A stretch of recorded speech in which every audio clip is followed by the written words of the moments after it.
राज्य की हेमंत सोरेन सरकार के सह पर झारखंड को संथाल के रास्ते बंगाल देश बनाने की साजिश हो रही है, जहां बांग्लादेशी घुसपैठियों व उन्हें शरण देने वाले साजिशकर्ताओं के विरुद्ध कोई कार्रवाई नहीं हो रही है। उक्त बातें नेता प्रतिपक्ष अमर कुमार बावरी ने स्थानीय रविंद्र भवन में भाजपा की परिवर्तन यात्रा की तैयारी में आयोजित विधानसभा स्तरीय कार्यकर्ताओं के सम्मेलन के दौरान कहा। उन्होंने कहा कि कांग्रेस, झामुमो व राजद समेत तमाम विपक्षियों की राजनीति चर्च व मस्जिदों में तय होती है, जिससे हिंदुओं को सचेत होने की जरूरत है, अन्यथा इसका भयंकर परिणाम हमें ही भुगतना पड़ेगा। कहा कि संथाल में डेमोग्राफी परिवर्तित होकर वहां बहुसंख्यक रहे आदिवासी अब अल्पसंख्यक होने के कगार पर हैं, जहां मुस्लिम बहुल गांवों में आदिवासी व मूल्यवासी सुरक्षित नहीं हैं, जिससे अपने को आदिवासियों के हितैषी बताने वाले राज्य की हेमंत सोरेन सरकार को कोई फर्क नहीं पड़ता। राज्य सरकार के सड़े गले विधि व्यवस्था पर पूरे राज्य भर में जनताओं एवं युवाओं के आक्रोश को लेकर बीजेपी झारखंड में 20 सितंबर से परिवर्तन यात्रा की प्रारंभ करने जा रही है, जिससे झूठे जेएमएम, कांग्रेस और आरजेडी को सरकार को उखाड़कर फेंकने एवं बीजेपी की सरकार बनाने की संकल्प ली जाएगी। वहीं दूसरी ओर उन्होंने कहा कि चंदन क्यारी से विधानसभा की चुनाव भाजपा ही लड़ेगी।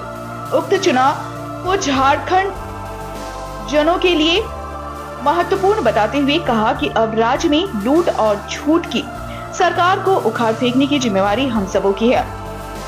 इसलिए आगामी 26 सितंबर को परिवर्तन यात्रा के लिए कार्यकर्ताओं से तैयारी का आह्वान किया गया, जिसमें पश्चिम बंगाल के नेता प्रतिपक्ष शुभेंदु अधिकारी मुख्य रूप से मौजूद रहेंगे। मुख्य मौके पर जिलाध्यक्ष जयदेव राव, अंबिका खवास, सोनम दुबे, सागर सिंह चौधरी, विनोद गौराई, विवास महतो, उत्तम दास, गौर रजवाड़, नाडू गोपाल दत्त, पंकज शेखर, निशित ठाकुर समेत अन्य मौजूद थे।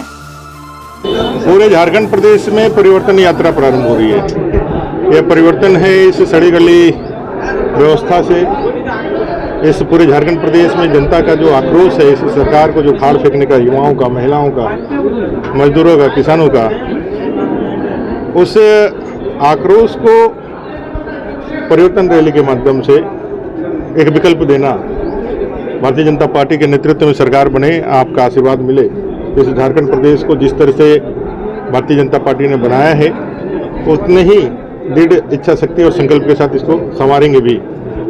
इस भाव के साथ हम 5000 किलोमीटर से ज़्यादा 6 स्थानों से पूरे झारखंड प्रदेश में यात्राएं प्रारंभ कर रहे हैं। 20 तारीख को आदरणीय अपने गृह मंत्री श्रीमान अमित भाई शाह जी और रक्षा मंत्री श्रीमान राजनाथ सिंह जी 4 स्थानों से यह यात्रा प्रारंभ करेंगे। फिर 2 यात्राएं आदरणीय राष्ट्रीय अध्यक्ष श्रीमान जेपी नड्डा जी प्रारंभ करेंगे। वो यात्रा 26 तारीख को अपने चंदन क्यारी विधानसभा प्रवेश करेगा। और उस यात्रा को सफल बनाने के लिए और झारखंड की जनता और पूरे चंदन क्यारी की जनता का इस परिवर्तन यात्रा में अपना समर्थन देने के लिए हम जुटेंगे और इसी की तैयारी के लिए आज की बैठक। भारतीय जनता पार्टी को जनता का आशीर्वाद चाहिए और माहौल आप देख रहे हैं कि किस तरह से सब लोग आज झारखंड में अपने ठगे जाने को लेकर के परेशान है। कोई ऐसा वर्ग नहीं है जो ठगा नहीं किया है इस सरकार का, कोई ऐसा वर्ग नहीं है जिसको इन्होंने प्रताड़ित नहीं किया है। माताओं बहनों के, विशेष करके मूलवासी आदिवासी बहनों के साथ जिस तरह से अत्याचार हुआ है, बलात्कार, दुष्कर्म की घटनाएं हुई है, घुसपैठी बांग्लादेशियों के कारण जो अत्याचार हुआ है, हमारी डेमोग्राफी चेंज हुई है, इससे पूरा झारखंड प्रदेश त्रस्त है और वो चाहती है कि भारतीय जनता पार्टी इस राज्य का नेतृत्व ले और इसके लिए परिवर्तन करेगी। जिस दिन वो इस बात को समझ लेंगे कि उनके परिवार के अलावा भी झारखंड प्रदेश में रहने वाले लोग हैं, परिवार ही सब कुछ नहीं है। झारखंड प्रदेश में 3.5 करोड़ जनता रहती है और लाखों कार्यकर्ता और युवा उनके लिए इंतजार करते हैं कि उनका दिन कब अच्छा होगा। जिस दिन यह बात हेमंत सोरेन, राहुल गांधी जी जैसे लोग नेताओं को समझ में आ जाएगी, उस दिन ये बात नहीं कहेंगे। आपके घर के लोग आपको छोड़ रहे हैं, चिंता आपको इस बात की करनी चाहिए कि आपको क्यों छोड़ रहे हैं। इस बात को चिंता करके आप ध्यान लगाइए।